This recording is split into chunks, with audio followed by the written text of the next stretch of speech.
Nous sommes sur le belvédère de Alto do Castro. On peut voir notre village, nos montagnes, nos terrains communaux et les terrains où ils veulent faire des mines. Et pour nous, c'est effrayant.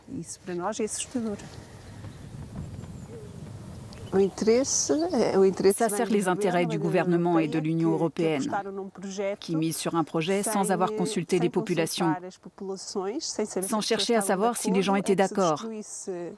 Et avec ce projet, on va détruire un village au nom d'un intérêt supérieur. Le village Covas do Barroso, dans le nord du Portugal. Il est entouré, presque cerné, par un projet de mine de lithium. Les habitants voient de leurs fenêtres les collines menacées.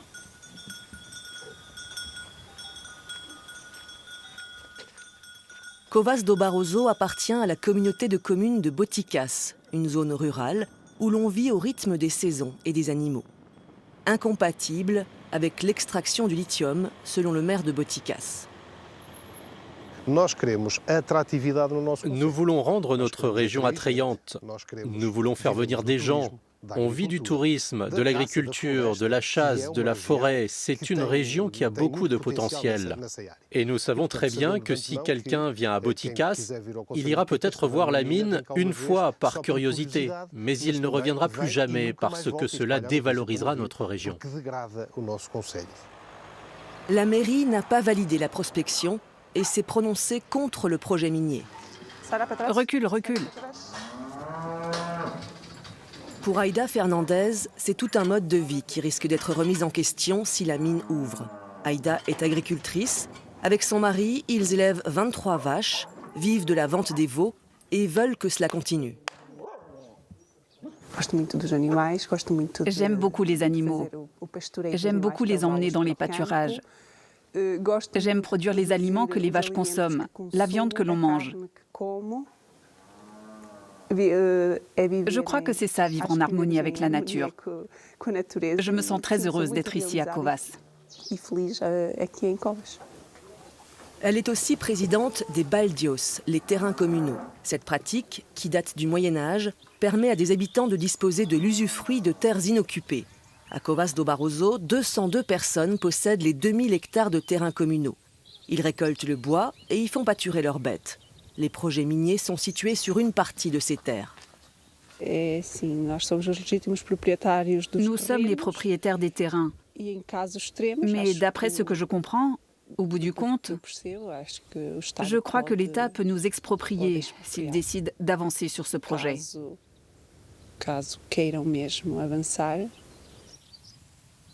Il y a des sacrifices qui ne seront jamais compensés. Et nous, dans les zones de l'intérieur du pays, cela nous a déjà coûté beaucoup. On a beaucoup donné au pays avec les barrages, les éoliennes. Et en plus de cela, est-ce que les voitures électriques sont si bien que ça pour l'environnement? Il va falloir détruire toutes ces montagnes pour avoir des voitures électriques. L'entreprise qui a prospecté et qui compte exploiter la mine est britannique, Savannah Resources. Elle promet que ce site de production de lithium sera le plus important dans l'Union européenne, le point de départ de la chaîne de fabrication des batteries électriques européennes, et que tout sera fait dans le respect de l'environnement.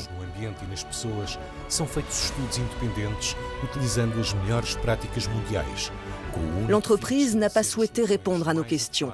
Elle a annulé notre rendez-vous au dernier moment. Le projet est en tout cas sur les rails.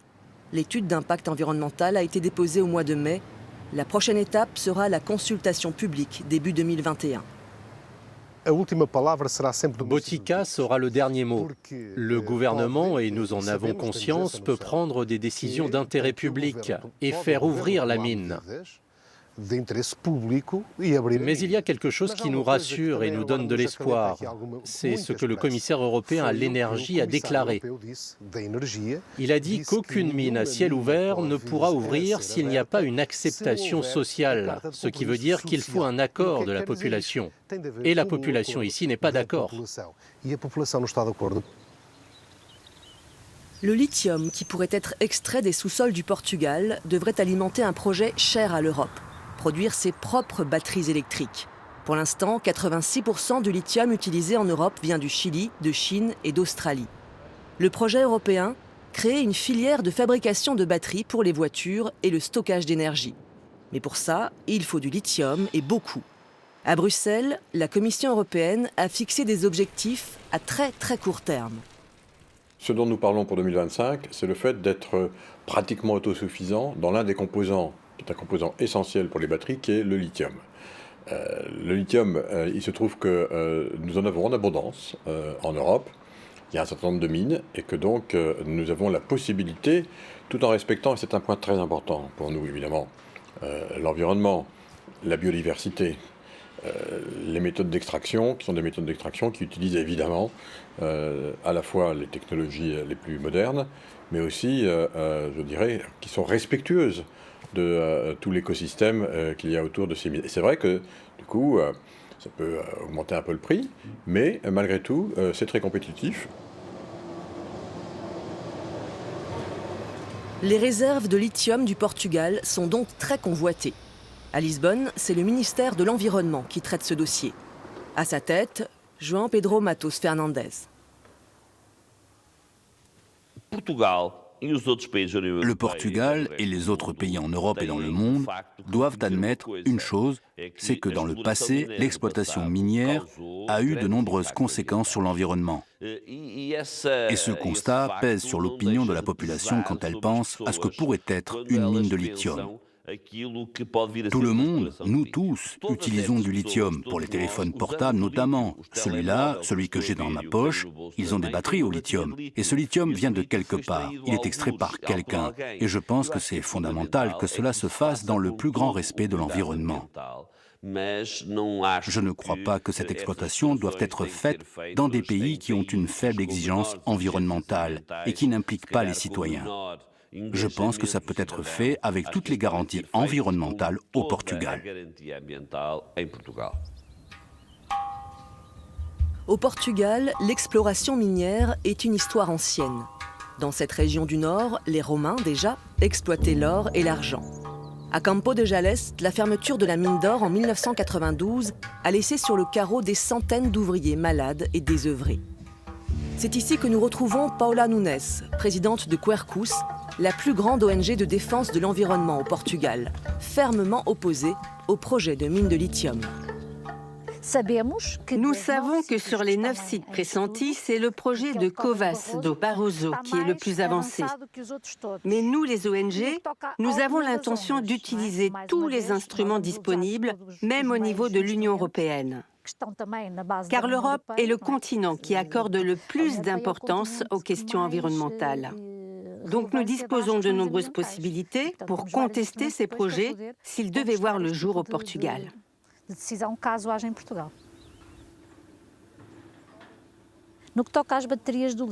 Concernant les batteries au lithium, Quercus continue de prôner l'usage des voitures électriques qui provoquent moins de bruit, moins de pollution de l'air, moins de gaz à effet de serre. Mais on est dans le flou concernant les mines. Quel en sera le coût? Qu'en est-il de la réutilisation des batteries? Je crois qu'on manque d'informations. Surtout que maintenant on parle de l'hydrogène comme vecteur d'énergie propre. L'énergie propre, le Portugal en est l'un des spécialistes. Le pays fait partie des bons élèves en Europe. Les énergies renouvelables, principalement hydrauliques, solaires et éoliennes, représentent près d'un tiers de sa consommation d'énergie, 2 fois plus qu'en France. Et son sous-sol contient suffisamment de lithium pour produire une grande quantité de batteries électriques.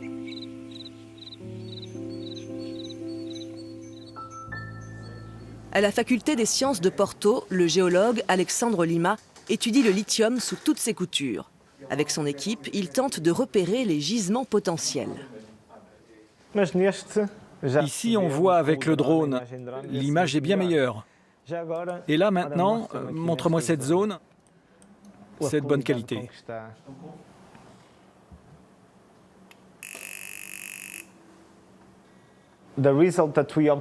Pour celui-ci, le résultat que nous obtenons, c'est 3% de lithium.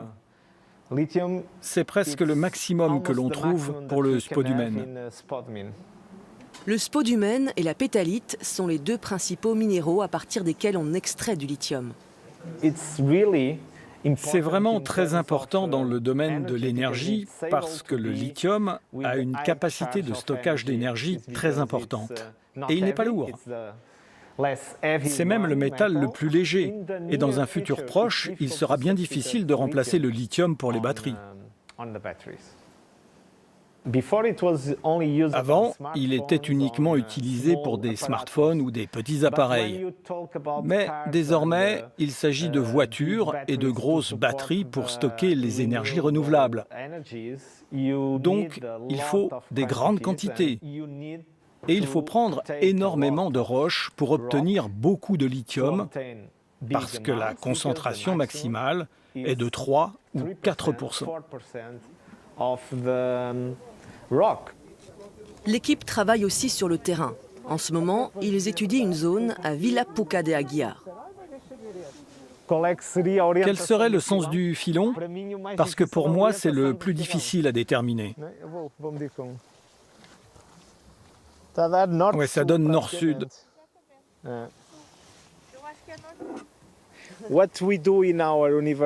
Dans notre université de Porto, nous faisons de la recherche à partir d'images satellites dans toute cette zone. Nous avons des cibles visibles depuis les satellites, puis nous venons sur le terrain et alors on vérifie si ces cibles sont vraiment positives.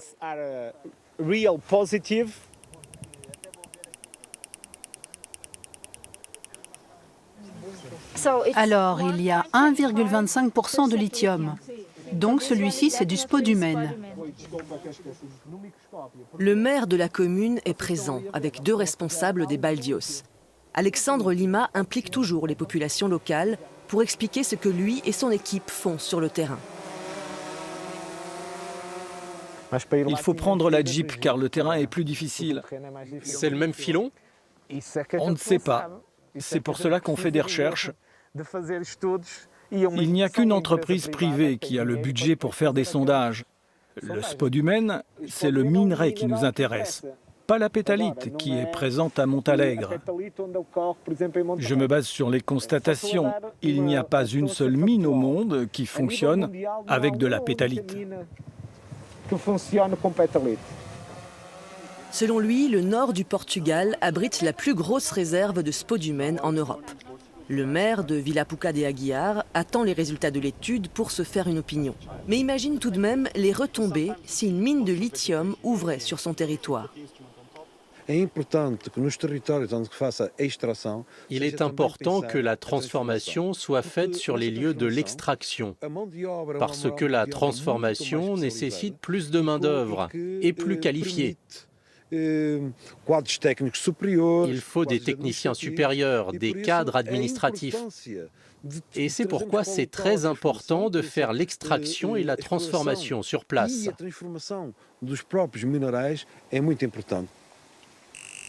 Les retombées locales, l'un des aspects du plan européen de fabrication de batteries électriques. On ne fait plus une batterie au lithium aujourd'hui comme on la faisait il y a 10 ans. Donc il y a des innovations technologiques, on en met moins, on en consomme moins, ça dure plus longtemps. Donc il y a des tas de facteurs qui rentrent en compte. Le progrès continue à intervenir, évidemment.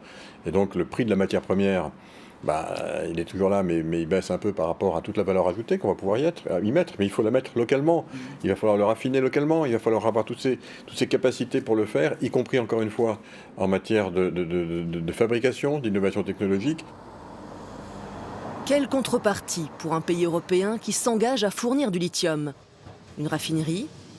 Voire une usine de batterie sur son sol? Le Portugal dispose de toutes les conditions pour avoir une raffinerie de lithium. Et ce projet d'exploitation n'a de sens qu'avec l'existence d'une raffinerie. Concernant une usine de batterie électrique, je dirais que l'Europe est en train de dormir. Elle est vraiment en retard. Et les Chinois ont une grande avance sur nous. Il y a actuellement une alliance des batteries, dont le Portugal fait partie. On sait que Tesla a choisi l'Allemagne pour produire des batteries.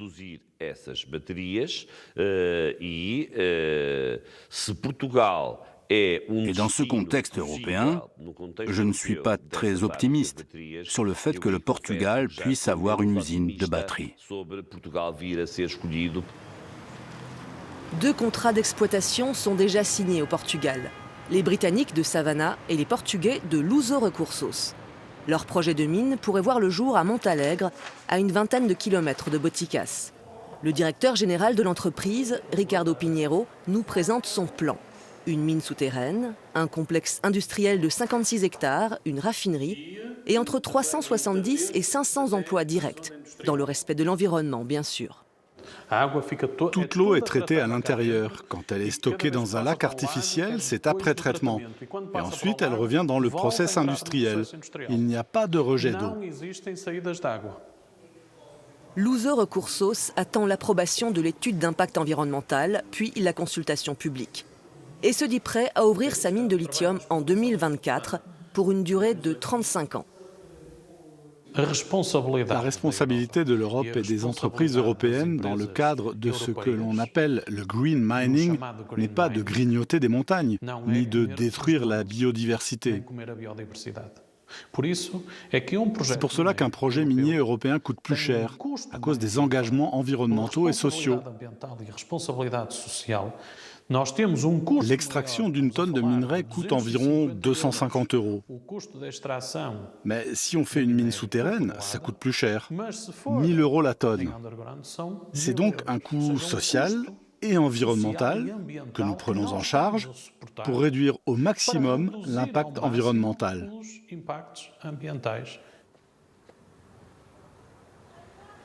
Montalegre, une communauté de 25 communes et 10 000 habitants. Le projet de Luso Recursos doit se construire sur son territoire. Le maire, Orlando Alves, est pour. Il estime que les avantages seront supérieurs aux inconvénients en termes d'emploi, de richesse, de dynamisme et de solidarité européenne. La construction européenne est basée sur la participation de tous. Le Portugal ne peut pas être membre de l'Union juste pour recevoir. Il doit être partie prenante. S'il y a un potentiel de lithium ici,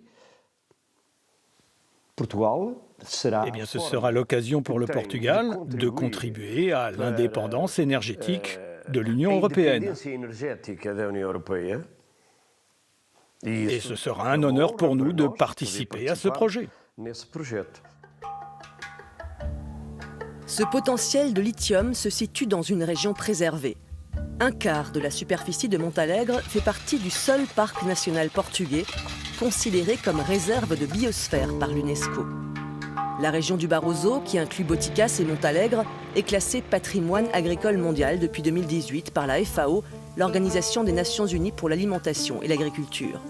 Preuve, selon les opposants aux mines, qu'il faut laisser cette région tranquille.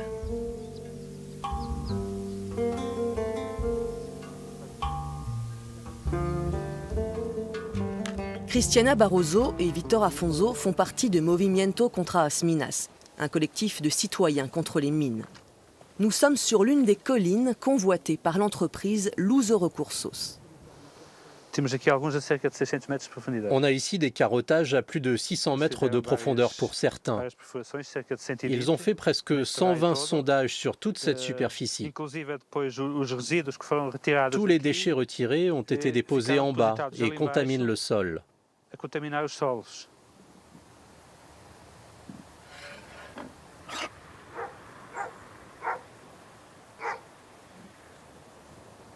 Dans le village de Robordello, l'opposition aux mines s'affiche dès l'entrée. En ce dimanche après-midi, le collectif a appelé un rassemblement symbolique et silencieux. Aujourd'hui, on est en train de protester contre l'implantation d'une mine dans la région. Ici, exactement au milieu de 3 villages. Ils veulent détruire toutes ces montagnes autour de nous et les réduire en poussière. Les chaussures représentent les manifestants qui n'ont pas pu venir en raison des restrictions de rassemblement dues à la pandémie de Covid. Le gouvernement ne s'arrête pas, l'Union européenne non plus, les entreprises minières non plus et nous non plus. Nous n'avons pas suspendu nos protestations. Certes, on a dû suspendre nos rencontres et nos grandes manifestations, mais on continue à résister parce que nous n'allons pas permettre que les mines ouvrent. Selon les habitants de ces villages, l'entreprise minière va saccager les paysages et les sous-sols. Le plus grand malheur, ce sera la contamination des eaux, parce que l'eau qui passe dans la rivière de ce village va contaminer d'autres rivières jusqu'à l'océan Atlantique, jusqu'à Porto.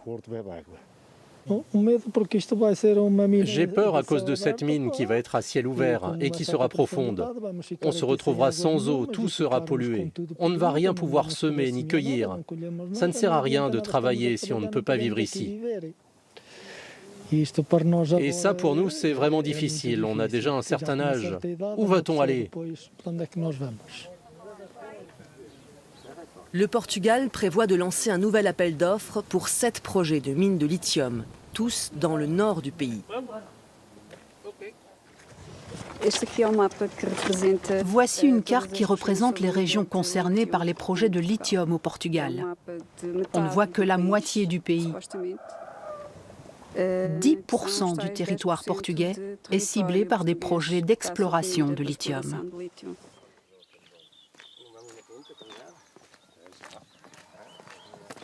Joaquim Araujo, l'un des manifestants, est un ami de Victor Afonso, un franco-portugais installé dans la région.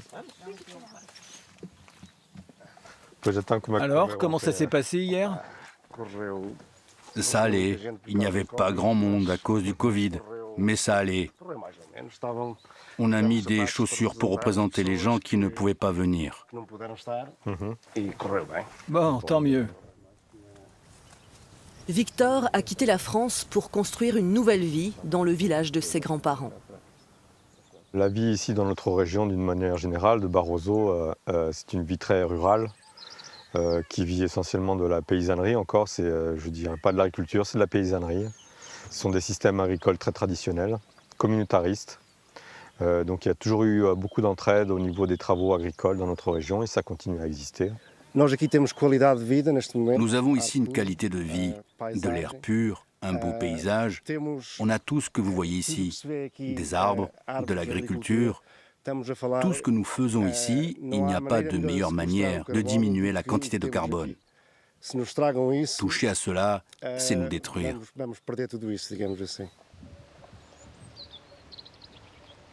Les projets de mines de lithium assombrissent leur horizon. Victor, ancien ingénieur en environnement, a créé sa nouvelle activité professionnelle ici. Plusieurs yourtes, une cabane en bois, un grand bol d'air.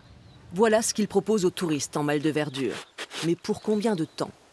Selon lui, une société minière ne se contentera pas d'une seule mine. Elle devra en exploiter plusieurs dans la région pour rentabiliser une éventuelle raffinerie. Notre philosophie au niveau de l'Europe, c'est de produire toujours plus, même si c'est vert, entre guillemets. On va quand même détruire l'environnement malgré tout, puisque même pour les éoliennes, pour les panneaux solaires, il faut des minerais, il faut détruire l'environnement pour tout ça.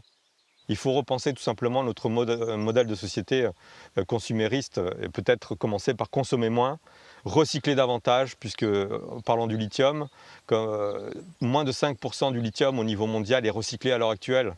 Est-ce qu'il ne faudrait pas commencer par recycler ce qui existe avant de commencer déjà à détruire d'autres endroits pour produire davantage, toujours plus de minerais ?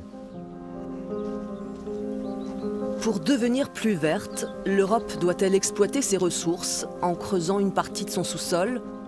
Loin de Bruxelles, loin de Lisbonne, le débat n'a pas fini d'agiter cette région du nord du Portugal.